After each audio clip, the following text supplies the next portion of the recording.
Good morning, guys. Welcome to a brand new tutorial we're having today.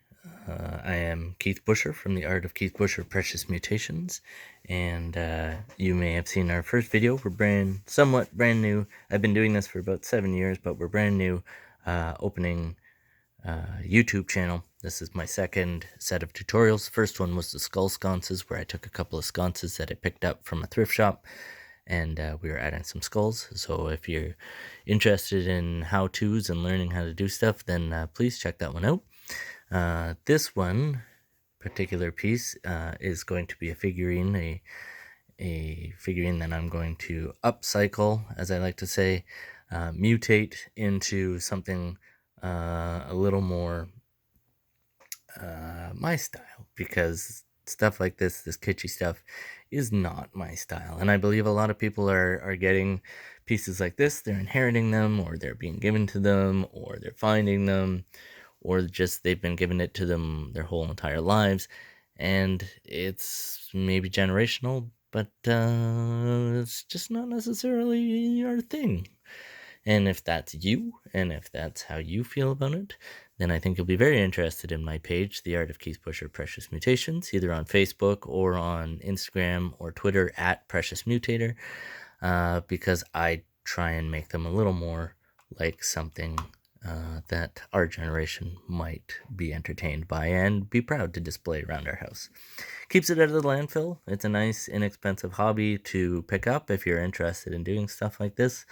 That way, if you screw it up, you bought something from a thrift store, garage sale, you screw it up beyond anything is fixable. But if you really hate it and you don't even want to look at it anymore, realistically, you're only out about $5 and some time. So that's what got me into this hobby. And like I said, I've been doing it for about 7 years. And in these tutorials, I hope to teach you guys some of the tricks that I've learned along the way. So this particular piece I've had for quite some time. As you can see, I previously tried to do something with it. So I wanted to work on this piece because I wanted to show you a couple of things about how strong the clay that I use is, and also, like I said, that anything can be fixed. So my original idea for this was to board up that window, make a bunch of zombies trying to break through it, and this poor kid sitting in here just praying that he's not gonna fall victim to the horde. But zombies got a little bit long in the tooth for me. I've made a lot of zombie pieces. I'm not completely opposed to zombies. I still make quite a few zombies, but I like original ideas. I like, once I start to make things, everything I make is one of a kind. I don't do casting or anything like that. So if you're interested in a piece, make sure you message me early and you get in on it, because they go, and once they're gone, they're gone. But doing zombies over and over and over again, I think kind of the zombie thing is a little bit on its way out. But I think also, that I get a little bit bored doing zombies all the time. So inspired recently, I had a different idea, and I've had this different idea for a while. And so just here's my hand, so you kind of see how big it is. We'll turn it around and take a look. So I've had this idea for a little while, and sometimes the universe sends you a message and kicks you in the pants and says, hey, you know what? Now's the time to do this. So that message was the fact that one of my pieces with the Necronomicon from the Evil Dead in it was picked up by Lovecraft Ezine Facebook page. So I've had lots of new followers from that page. Welcome, welcome. Thank you very much for coming on board and liking my artwork, and tagging me in that and helping me get my name and my brand out there. But Lovecraftian is very cool. I have a very big piece coming up that I'm going to do a tutorial on, and it's going to take me like a long time to get it done. But it is Cthulhu oriented, as will this piece now, because what I want to do instead is, instead of having zombies crawling through the window and so on and so forth, is I want to do almost like it's a summoning portal. So we're going to have like tentacles and things coming through the window, maybe a big eye, just like you know, this poor kid has stumbled across the gateway to another dimension. Okay, so quickly before we start, I just want to show you the clay that I use, the clay that I used here. I'll try and zoom in on it a little bit. You can see you get some pretty good details with it, even though it's really small. That's my thumbnail right there. You can get some pretty good details in it. It's like rock hard. This is a no-bake clay, even though this is a piece that technically I could bake if I wanted to because it's ceramic. I still use a no-bake clay because it is my preferred clay for all things. This particular one is a 2-part epoxy. You mix equal parts. It comes in 2 tubs. You can buy it in 1 pound. You can buy it in 4 pounds. You can buy it in 10 pounds.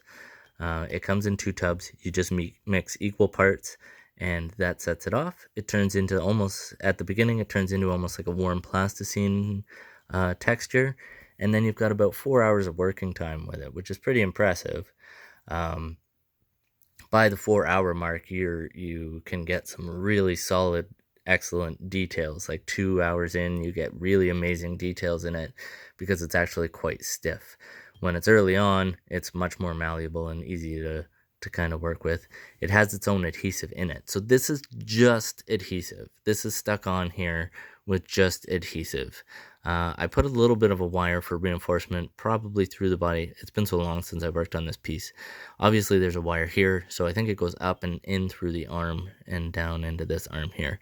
You can see marks here where I've previously tried to get it off. That's how strong this thing is on, and that is just the adhesive that's inside of this.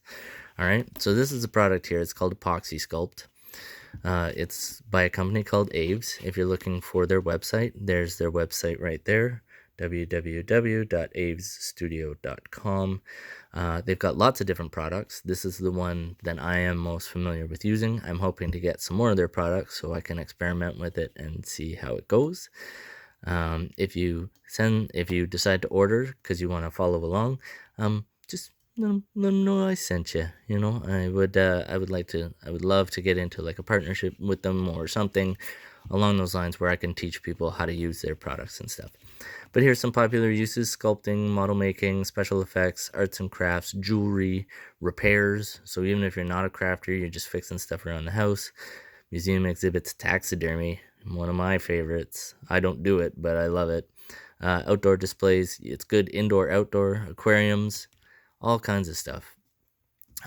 They suggest you wear nitrate gloves, and always retrieve parts A and B with different tools. Okay, so anyway, there you go. That's the modeling compound. Permanent, self-hardening, waterproof, amazing. I love it. Anyway, so it's on there. So this video, I'm just basically going to try and prep this piece to start our Cthulhu piece. I'm not actually going to start the Cthulhu piece. Sorry if I misled you and you've watched this long. But this is a good example of, here's some pretty hardcore tools that I'm going to be using to try and pull this off. So again, keep in mind, this is only the adhesive that's actually in the clay itself that's stuck to the ceramic.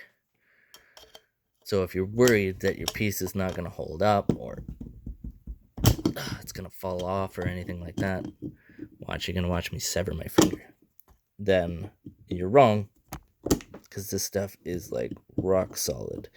I've told this story before, but I built a foosball table where I took all the guys and I sanded them down and I sculpted very thinly, like a very thin layer of this stuff over top of all the players, and I created a whole new horror themed foosball table. Oh, there, see, like, ridiculous, right? No wire. Look, there's no wire in there. That's nuts. This is just the adhesive that's in the clay. Anyway, I built a whole foosball table, and I've had that thing. I've gone to Comic-Cons and so on and so forth, and kids play it, and hardcore foosballers play it, and everything like that, and like zero breakage. I haven't had anything. I had like one shark fin fall off, and that was because it was very, very thin. What has a shark got to do with a zombie foosball table? Google zombie versus shark and you'll find out. Okay, so the other thing that you can do, instead of just trying to mash this stuff off like this, because what I'm doing is very rough and I could potentially break the piece that I'm trying to work on, is you can get a Dremel tool, a sander, a rotary sander or something like that, and just grind off this clay, because the ceramic won't sand, but this stuff will. So you can sand this once it's on there and it's set and everything is good. Holy moly. Ugh. Then you can sand it, you can drill it. I'm probably going to end up having to do that with this piece because that's on there. It's not coming off. This part I might be able to cover up with some new clay, but you see, like, honestly, that I'm tired now. You see that how solid this stuff is, and no glue. See, no marks where there's glue, no wires through it. So that just shows you how incredible this stuff is once it sets. Anyway, this video is at 12 minutes. So I'm going to finish cleaning this up. I hope you're interested in this video. I think it's going to be pretty cool. Like I said, a bunch of tentacles coming out through the bottom. And then a big eye in here. And then I'm still yet to figure out how I'm going to kind of cover it in the back so it doesn't look completely obvious. I don't want to have to build a whole massive piece out the back here. I just want to make it subtle. That's one of the tricks when it comes to this, is modifying as little when you're doing upcycling, is modifying as little of the original piece as you possibly can. My favorite pieces and my most successful pieces are pieces where they're like, I don't know where that piece ends and you started. So that's pretty cool. That's a pretty high compliment. Anyway, that's it for today. Like I said, I'm going to take this back. I'm going to clean it up tomorrow. Or in the next short little while. I can't promise every day that I'll make a video, but in the next little while, I will absolutely make a video where we're going to start making some of the tentacles and stuff like that. Thank you very much for watching. I hope you find this interesting. I hope you follow along. I hope you make your own stuff. I hope you send me pictures of it. All right. Happy upcycling, happy thrifting. If you have any questions, you can contact me. You can just message me directly. And don't forget to check out Lovecraft Ezine on Facebook. That's a pretty cool page. And don't forget to like and subscribe my video to see all of our content.